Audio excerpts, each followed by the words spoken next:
자, 오늘은요, 빌립보서 강론 6번째입니다. 오늘 제목이 저들을 존귀히 여겨라 그랬어요. 오늘 본문 아까 읽었던 말씀 중에 29절에 보면 이러므로 너희가 주 안에서 모든 기쁨으로 저를 영접하고 또한 이와 같은 자들을 존귀히 여기라 그랬어요.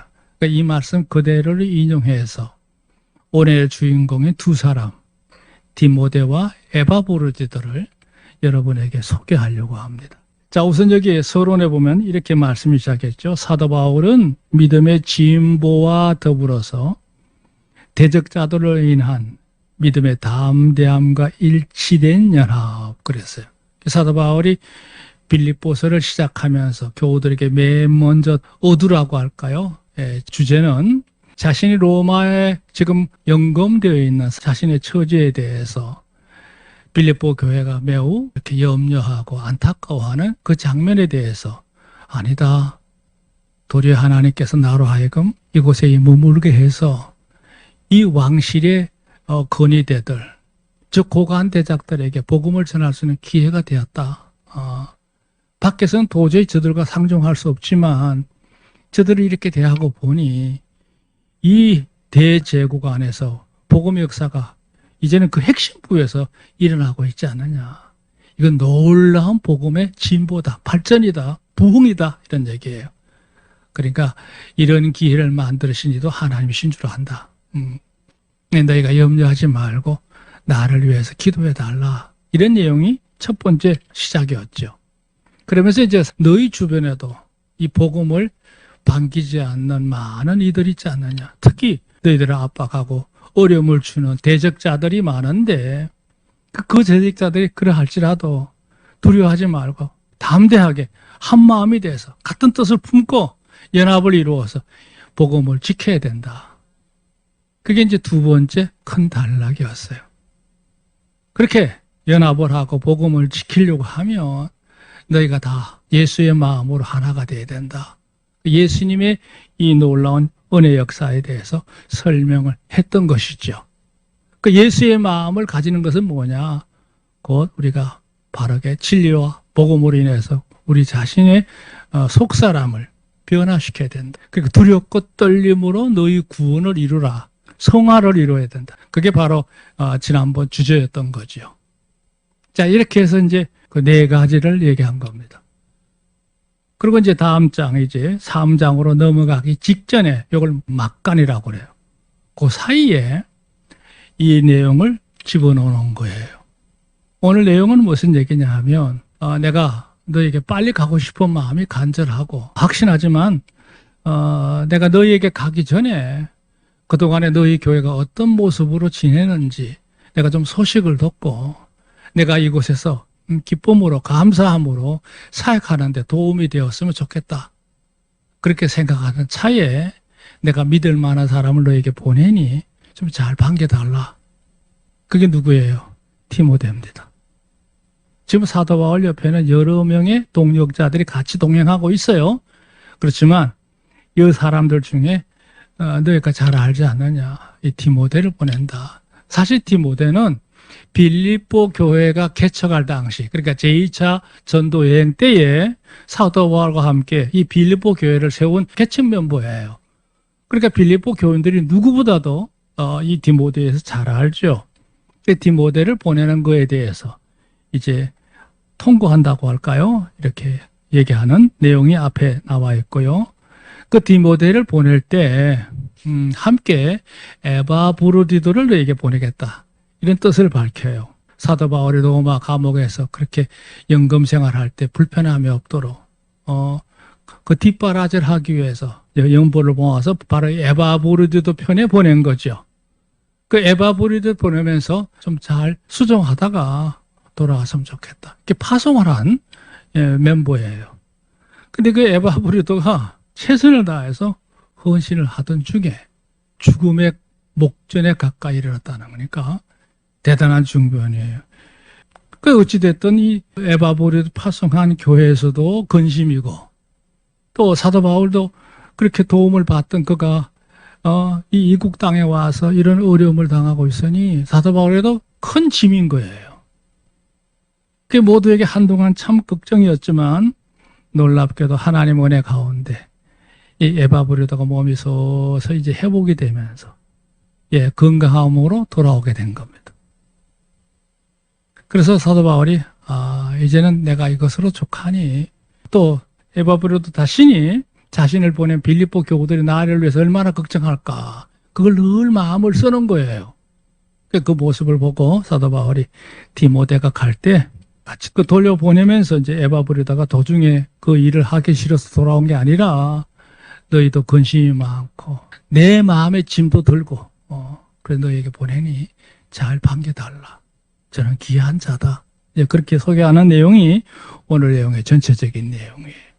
세 가지 면, 신앙적인 면, 그들의 열정적인 면, 그들이 주를 위해서 얼마나 헌신하는지, 그 헌신에 대한 그 수고라고 할까요? 예. 우린 주님이라는 게 고생이 아닙니다. 그냥 수고일 뿐이에요. 그 어떠한 열정도, 어떠한 헌신도, 어떠한 희생도 모두가 다 주 안에 수고에 지나지 않았음을 믿으시기 바랍니다. 정말 내가 고생 많았어. 그건 옳은 표현이 아니죠. 그래서 여기 일부러 수고란 단어를 넣었어요. 수고했으니 그들을 잘 영접해서 한대해서 귀하게 여겨달라.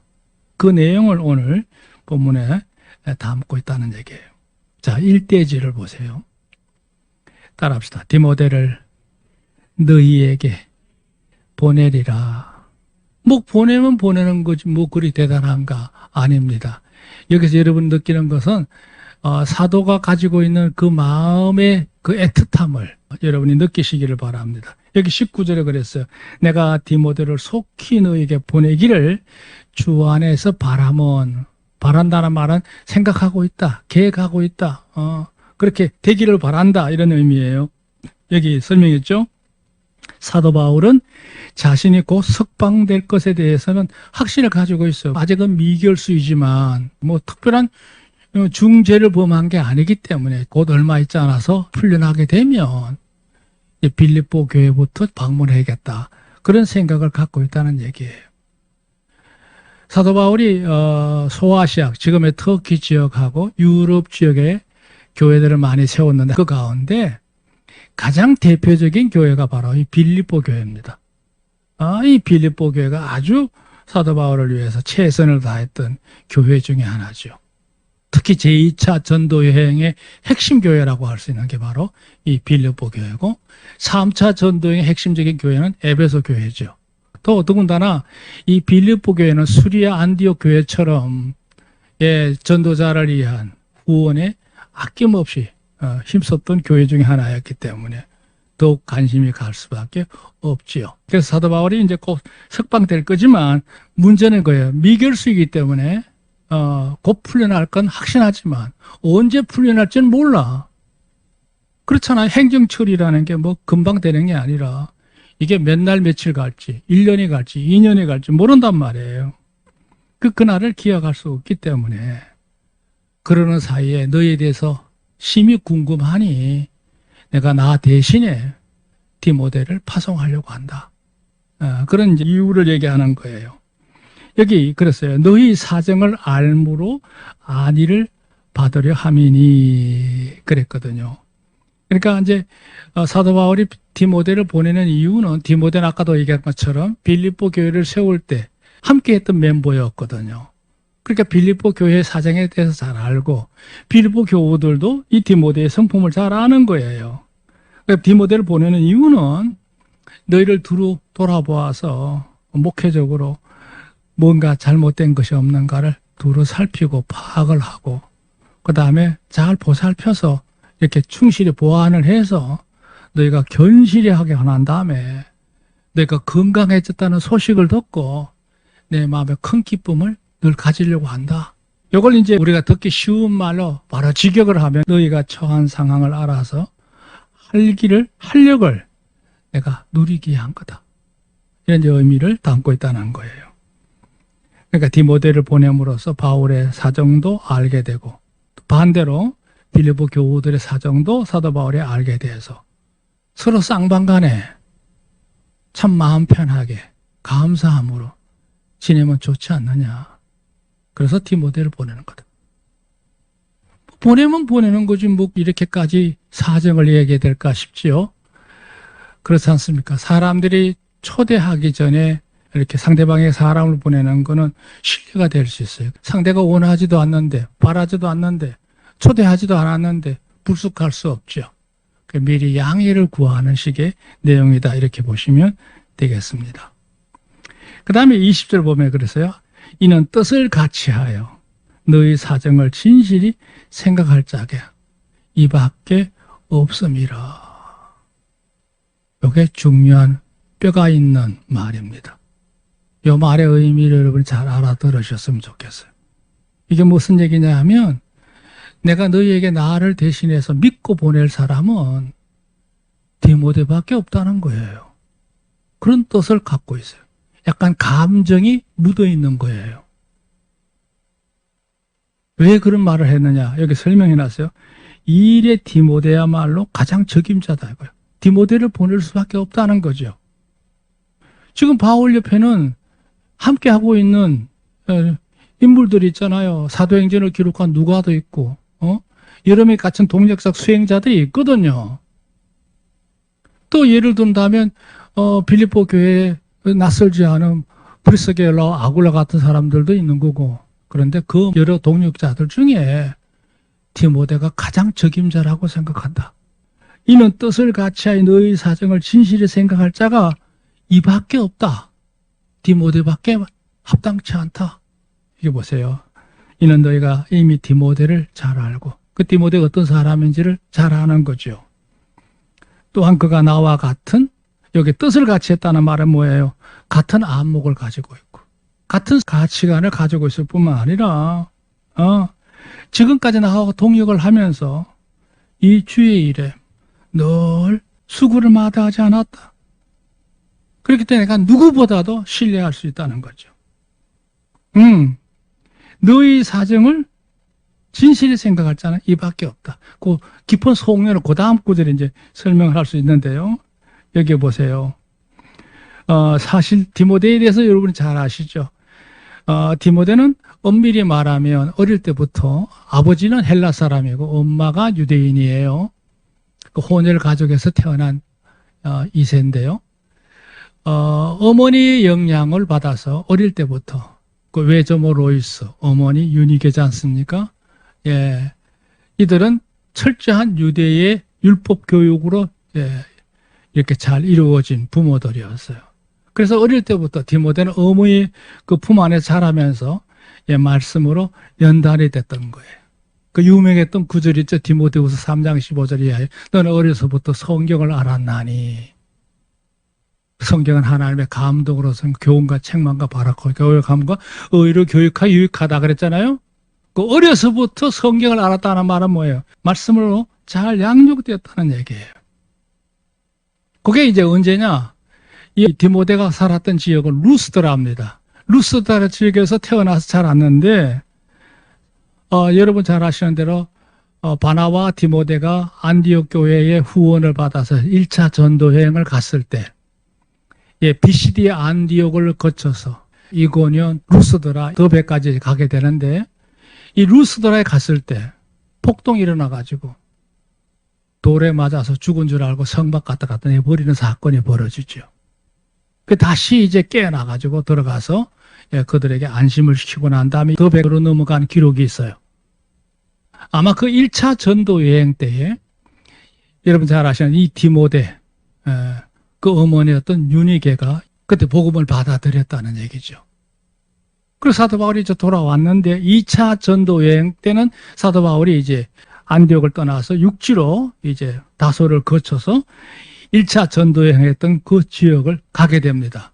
그 루스드라에 갔을 때 이미 가보니까 이 유니게의 아들인 디모데가 복음을 받아들여서 잘 성장한 견실한 모범적인 청년이 되어 있는 겁니다.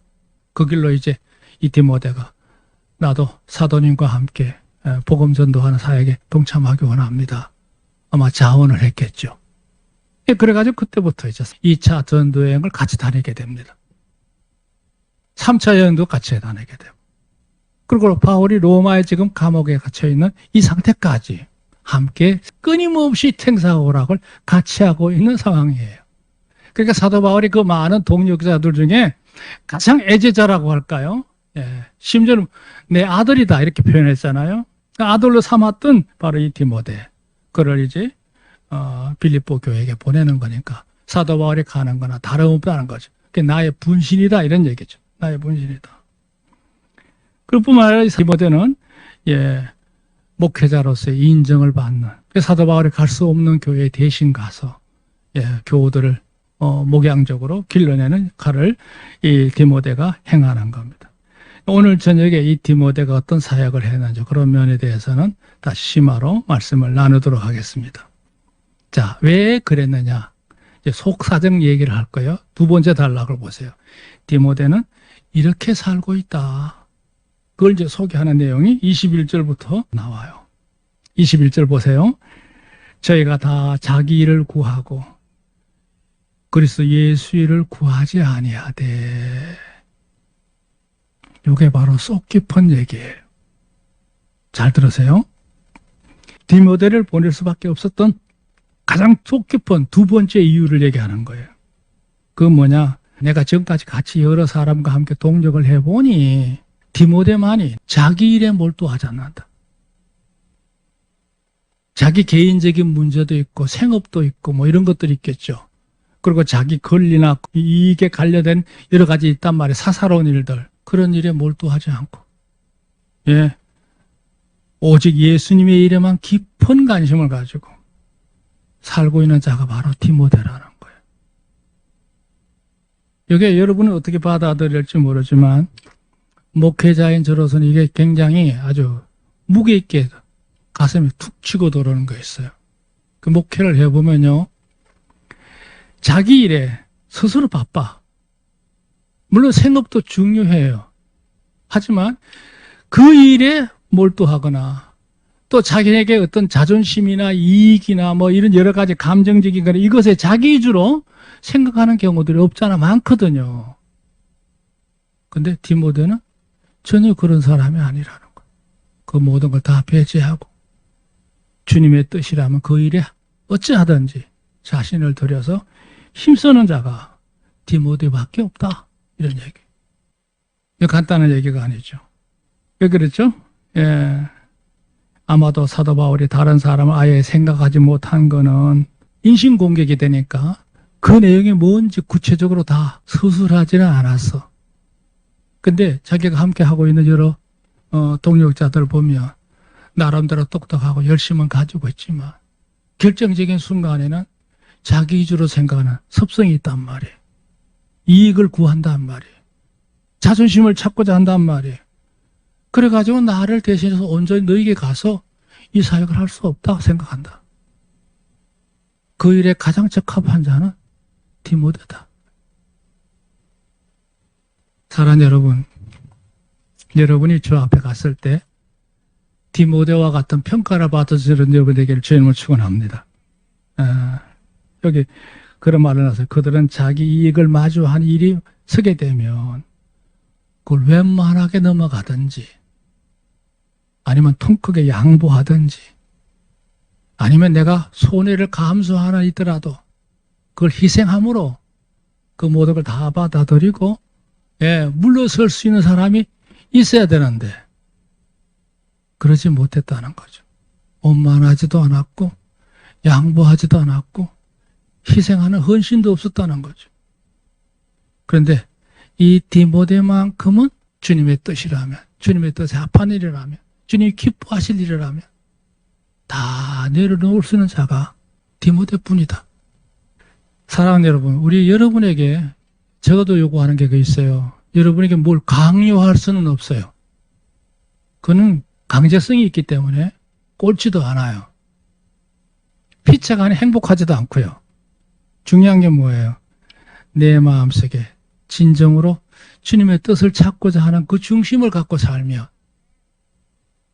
디모데처럼 살 수 있든지 아니면 열심은 가지고 일은 해요. 하지만 또 다른 동역자들처럼 살 수 있는지 알 수 없어요. 그 사도 바울이 그것을 구체적으로 나열하지 않아서 어떤 일이 있길래 이런 평가를 했을까? 그게 궁금하긴 합니다만, 거기서 더 이상, 자신의 동력자들에 대해서는 이 사람은 이렇고 이 사람은 이렇게 이런 인신적인 평가는 하지 않았음을 다행으로 생각합니다. 할 리가 없겠죠. 없어. 22절 보면 이렇게 했어요. 디모데의 연단을 너희가 아나니. 연단이란 말은 뭐예요? 그는 영적으로 자기 스스로를 만들기 위해서 구원을 이루기 위해서 최선을 다하고 있다는 거예요. 그게 연단이에요. 믿음의 연단을 말하는 거죠. 너희가 하나니 자식이 아비함 같이. 이 말은 뭐냐면 사도 바울을 섬길 때 효도하는 자식이 아버지를 극진히 모시는 것처럼 날 아버지처럼 생각하고 효도하는 자식과 같았다. 이런 얘기. 뿐만 아니라 나와 함께 복음을 위하여 수고하였느니라. 이 디모데의 모습이에요. 설명 볼까요? 하지만 디모데를 너희 다 알지 않느냐? 그는 부모를 극진히 받던 아들처럼 나를 위하여 정성을 다해 섬기면서 무엇이든지 복종하기를 애썼노라. 디모데는 나에게는 효도하는 아들 같을 뿐만 아니라 하나님의 충실한 종이니라. 그래서 충실한 종이다. 23절 그러므로 내가 내일이 어떻게 될 것을 보아서 앞으로 진행이 어떻게 될지 모르지만 곧 이 사람을 보내기를 바란다. 하시라도 보내고 싶다 이 말이죠. 나도 속히 가기를 주 안에서 확신하노라. 곧 뒤따라 가겠다 이런 얘기죠. 그 옆에 보면 디모데의 삶에 대해서 제가 지금까지 설명한 내용들을 한 5가지로 나눠놨어요. 첫 번째, 자기 일에 민감하거나 우선하거나 몰두하는 사람이 아니다. 이거 중요한 거죠. 두 번째, 예수님의 뜻에 합하는 일에 최선을 다해서 힘을 썼던 사람이다. 세 번째, 언제나 양보하고 헌신했다. 무슨 일이 다 참고 묵묵히 감당했다는 것.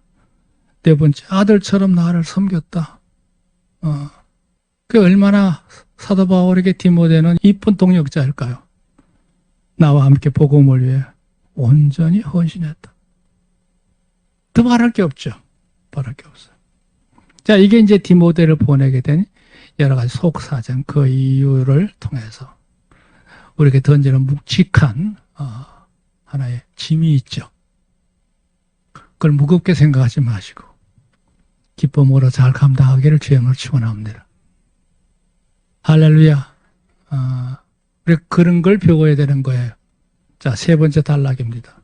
수종자였던 에바브로디도 그를 가거든 종기 여겨달라. 줄여서 영접해달라. 잘 우대해서 받들라. 이런 의미죠. 자, 25절에 아까 읽었던 구절에 이런 얘기했어요. 그러나 에바브로디를 너희에게 보내는 것이 필요한 줄로 생각하노니 그는 나의 형제요 함께 수고하고 함께 군사된 자요 너희 사자로 나의 쓸 것을 돕는 자라 그랬어요. 여기서 중요한 건요. 에바브로디라고 하는 이 인물인데요.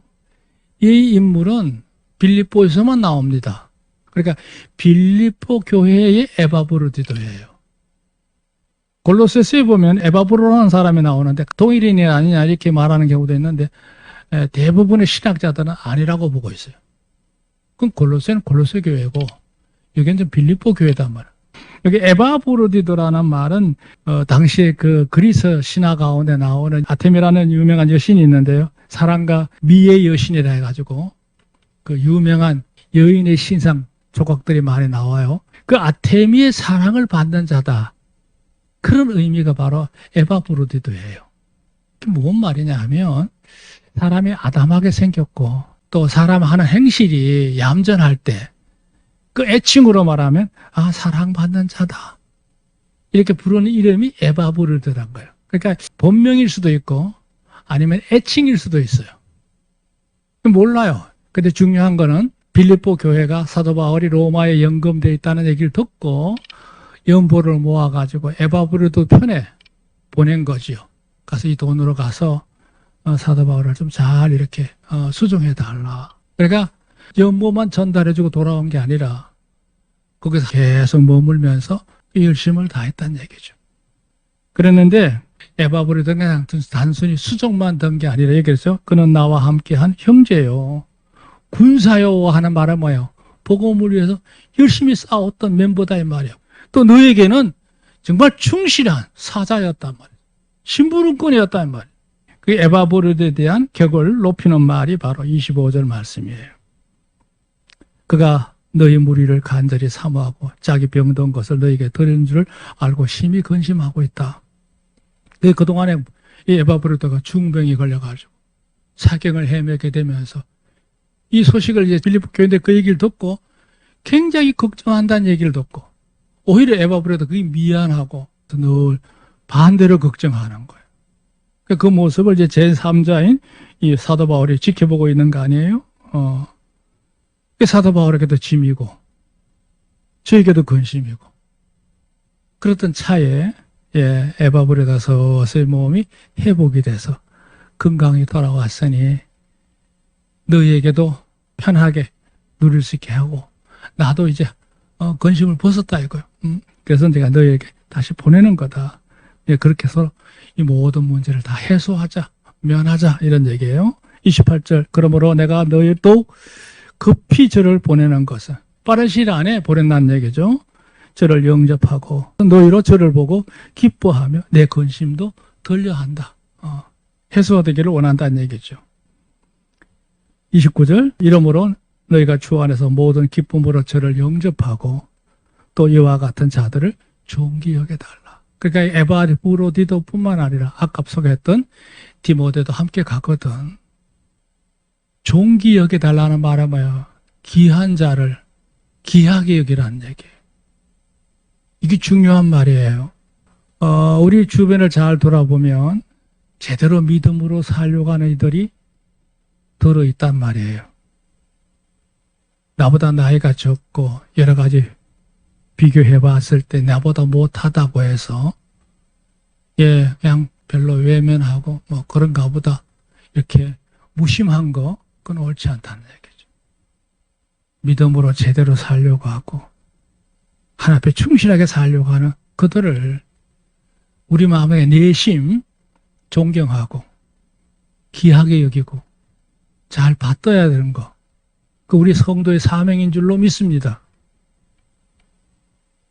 거기는 뭐 나이 따질 것도 없고 경제권 따질 것도 없고 세상 지혜적인 역할의 지위도 고와 따질 거 없죠. 남녀노소 말할 것도 없고요. 그런 믿음 갖고 사는 사람들. 그래서 저는 우리 교우들을 생각할 때마다 비록 연세는 드시고 힘은 약하지만 재단을 사랑하면서 주님 앞에 늘 바르게 살려고 하는 분들 이런 얘기하기 좀 쑥스럽네요. 경상 사람이라 엄청 사랑합니다. 늘 기도하면서 조그만 무슨 일이 있을 때마다 근심하고 기도하고